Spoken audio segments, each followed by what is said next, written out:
Hey guys, welcome to Intractable Daily. Haven't made a video in a while. I have other YouTube channels and I have just a very busy life, especially with my pain and a lot of other stuff, but I saw people were subscribing here, so I decided to continue with it. It's a good topic actually, and I want to make topics other than just pain, right? Let's talk about treating it. What is drug potentiation? I wish I had known this earlier, and I don't even know if it would have mattered anyways at the beginning, because I had the medications to do potentiation. And first, I'll give you there's my oven. I'll give you the simple answer. It's just one drug that makes another drug stronger. It makes it more effective. And it doesn't always mean that it's going to be some addictive medication that does it. But you could probably do that with like a Benadryl and mix it with something else, but we're talking about mixing things like oxycodone and something else that may not be addictive at all, and it may induce much greater pain-killing capability. But what they don't explain in here is something that I know full well, and something I had to learn the hard way, because of very specific things. How to not stay in hyperalgesia of opiates. How not to stay in you have to keep taking more, Guys, I'm at a dose. I've been here virtually for 6 or 7 years, and the reason for that is my daily activity and drug potentiation, of which I took one away because it was making me sick, which was CBD. Just wasn't for me psychologically, and it was affecting me psychologically because I have bipolar disorder and autism. So I'm going to talk about some very important things that will help your life. If I were you, I'd take my information to heart, like to trust what I'm telling you, because I have in all about 12 different pain conditions, of which 8 or 9 of them are very painful. And this is the way I live my life. If I don't, that potentiation would not work. Yeah, it wouldn't work close. It wouldn't work close. Anything close. So let's go back a bit to when I got pain. So 2004, I got something like RSD, full body, same type of pain and everything.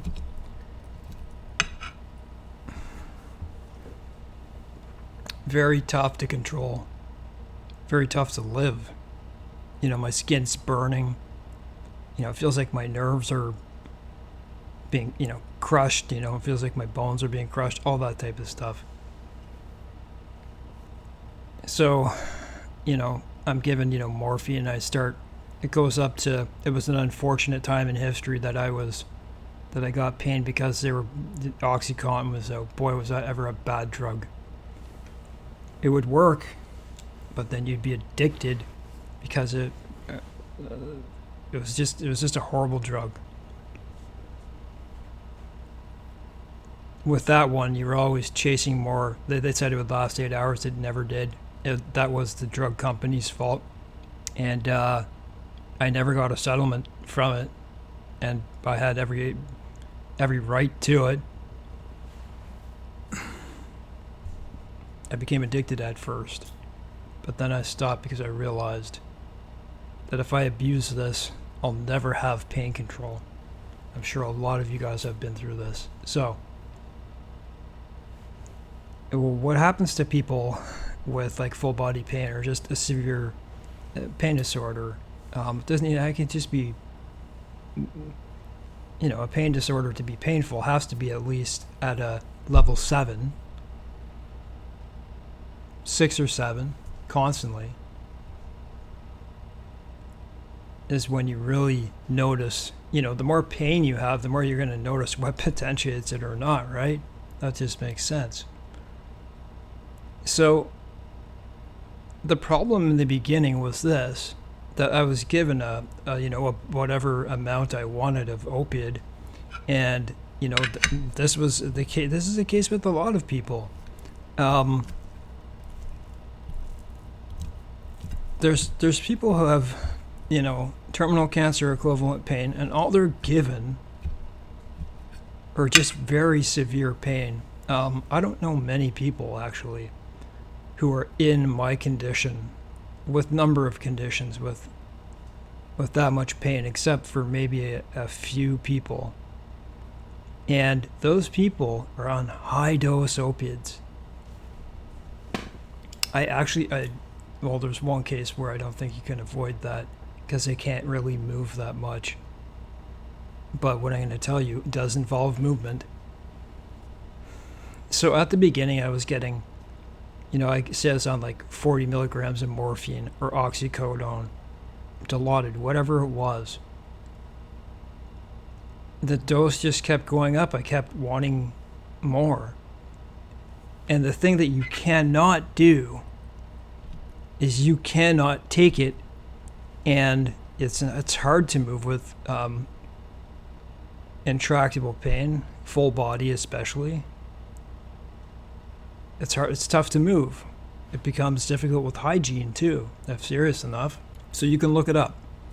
Ever building doses creates hyperalgesia. It's like hyper pain. I got in that situation with I have bad abdominal disorders, and I can have 4 at one time. And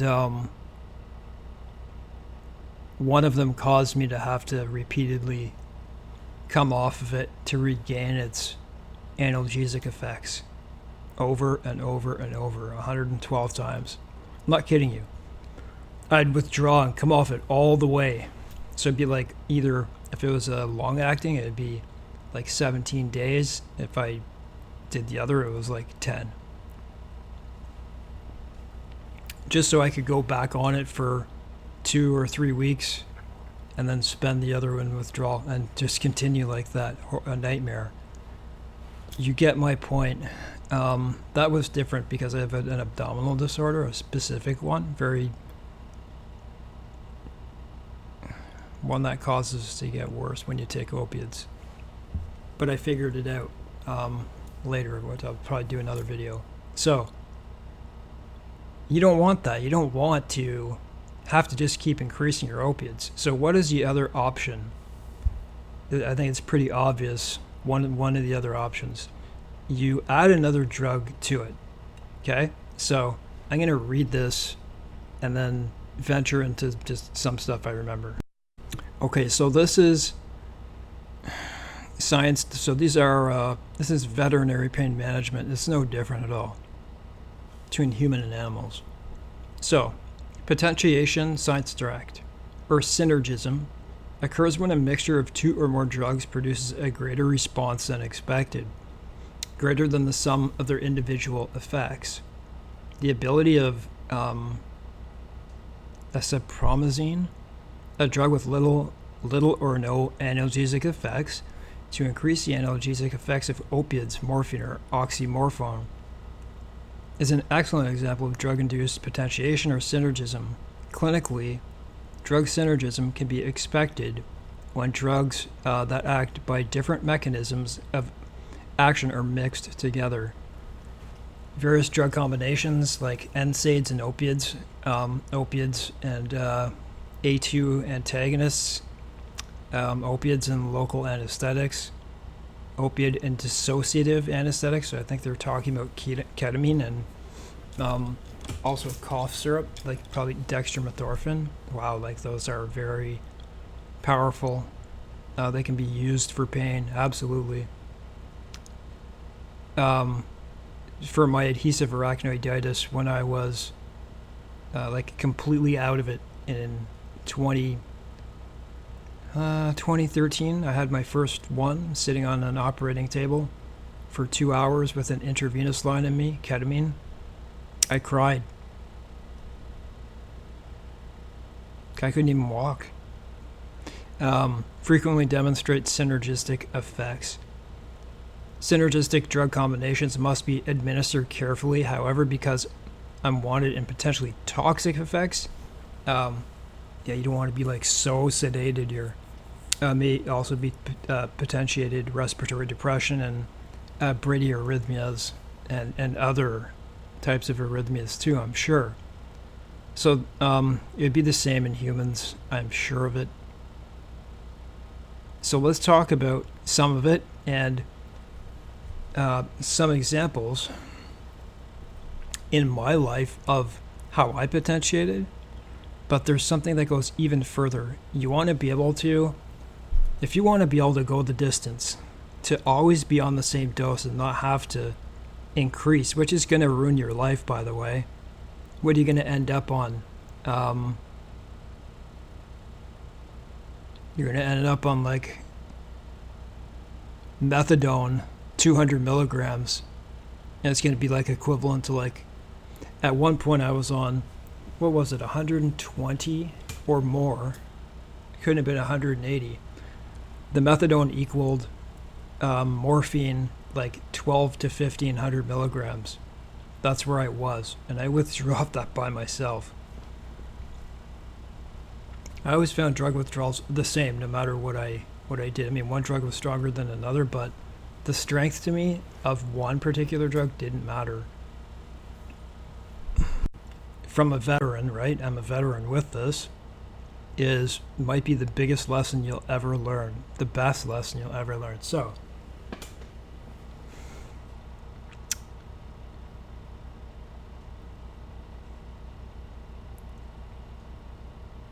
I was always just trying to think. I bought a new dwarf rabbit, so I've got my eyes out on him. A baby dwarf rabbit. He's just sitting like a hen. I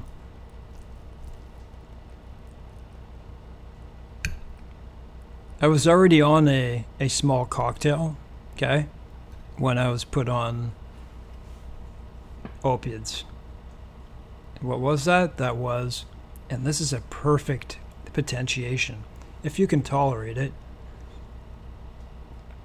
So I was taking, let's just say, OxyContin, or let's just say oxycodone, or morphine, one of those, nothing way too strong, and potentiating it with gabapentin, or let's just say, or Lyrica, because they're the same thing, reverse engineered.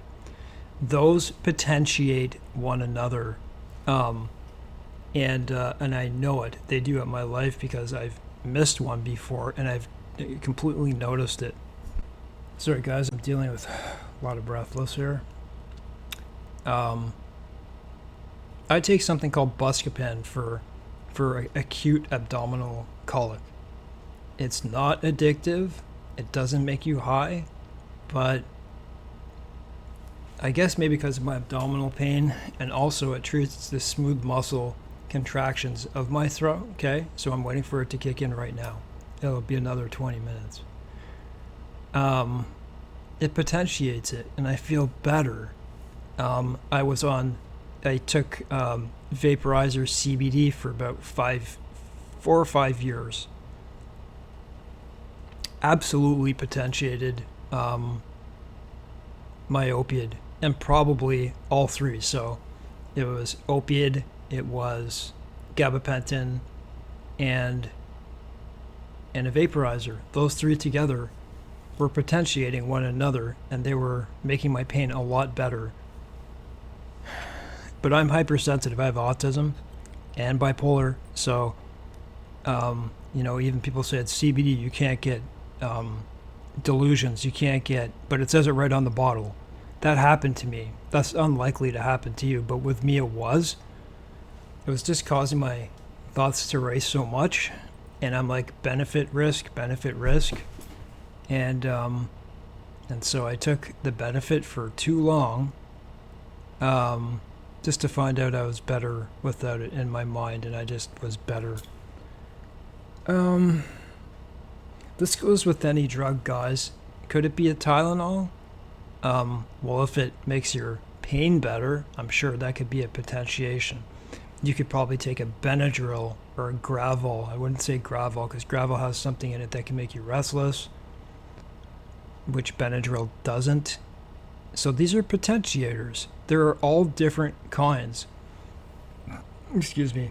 I would never say anything about the SSRIs, SNRIs. I don't trust those.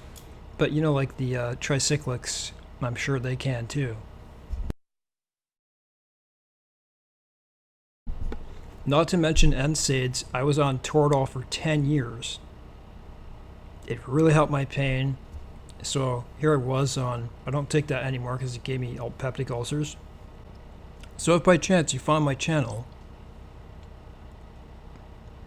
potentiation is what you're looking for if you have 7 and above pain. You're also looking for it to avoid constantly having to up your opiate dosage, which is never going to work, by the way. You're going to end up with extreme constipation, and that's going to be very tough to take care of. And actually that comes into, you'll understand why.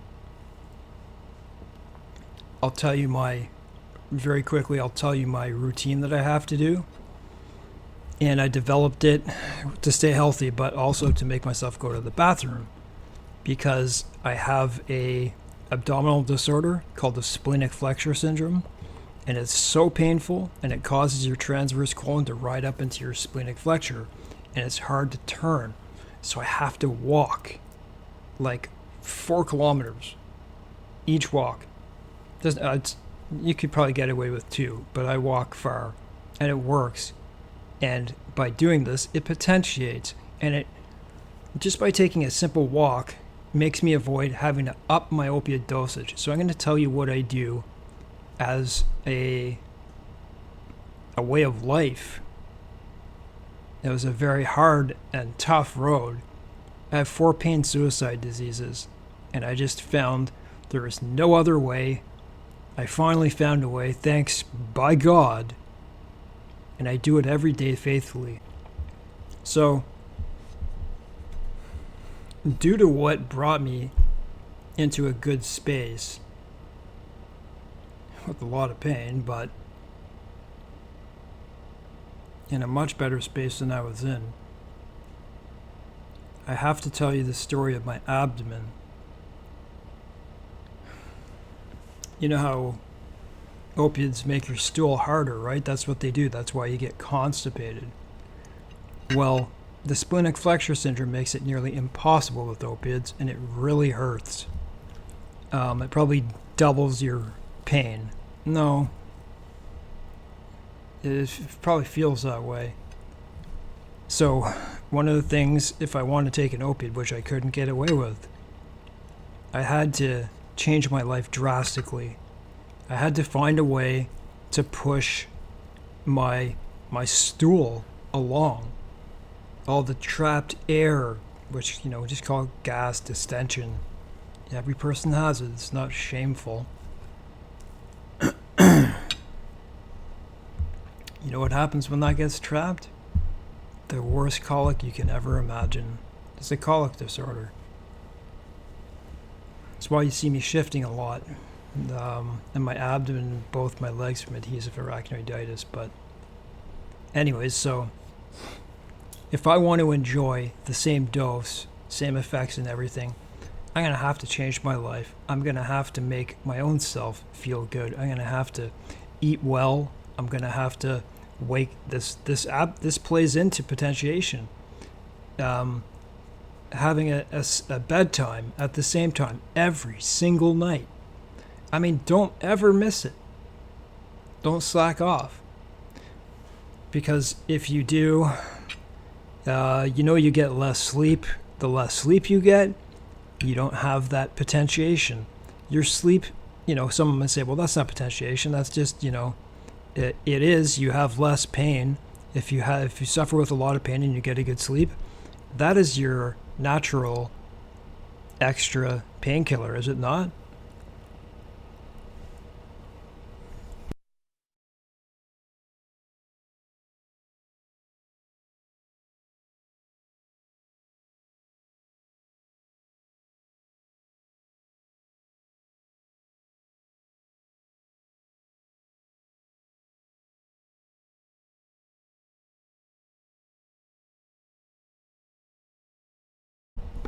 This is what I do every day.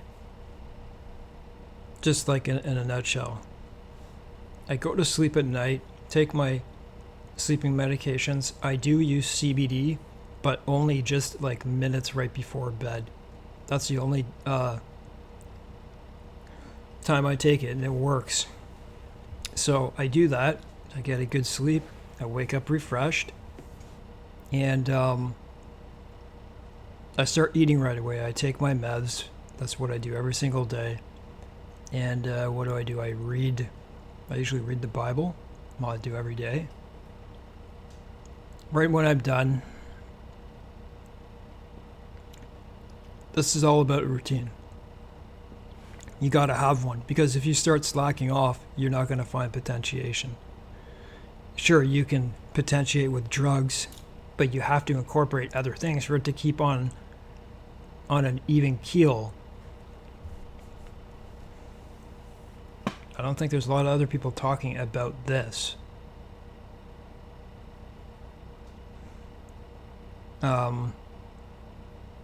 First thing I do, I do a workout. I do push-ups, dips, some shoulders, no compound weights because my neck is torn. I had a brachial plexus. I just can't do that. But I still am full body workout at 45 years old is the best workout for that age. I do that for an hour every single day, year in, year out. It really helps. Then I go take a shower. When I'm done, I come out and I have meals prepared. I make my meals and I set up my med bottles. I have them on my counter. I have all my meds, 5 different bottles. Anyways, you get my point, right? Take them at the same time. Do that every single day. And then what's most important, probably,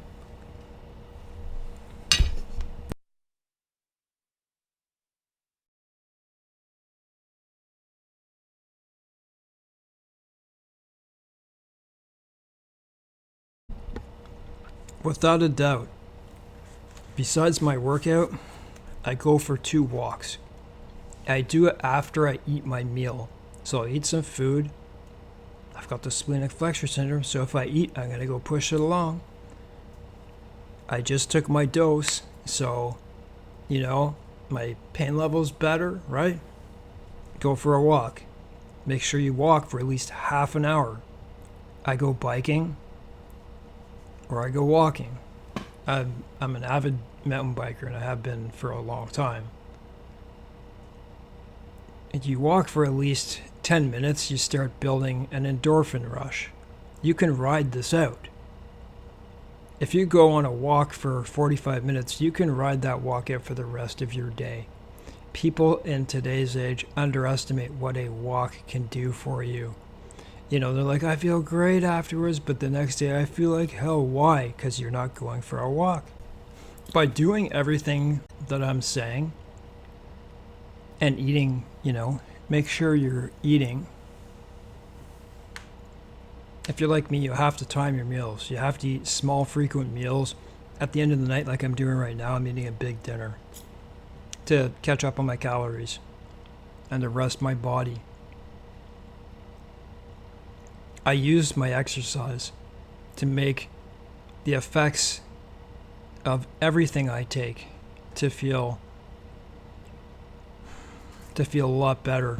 And if you're on things like Ativan, I'm on Ativan. I've been on it for over 20 years.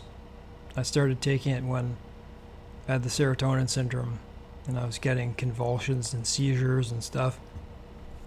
And it's also a potentiator. All those things together with all the routine that I just named to you, good sleep, make sure you're bathing. If you do all that, that is called drug potentiation. But first you have to have the medications first to be able to say that it's drug potentiation. This is all to keep you away from an ever-increasing dose of hyperalgesia. More than other drugs like gabapentin. It's going to be the opioids that you're going to want more and more of. You have to take a frame of mind that this is all I'm ever going to take. And I'm going to do those things that David said. My name is David. I'm going to do those things that David said. Because if I don't do that, then I'm going to face... That's all I'm going to face is more pain and more misery. So, by the way, the possibilities of drug potentiation for actual drugs, you can go look at them. Obviously, you have to be careful of drug interactions and adverse effects. So, it's a hit and miss type of thing, and I wish you the best.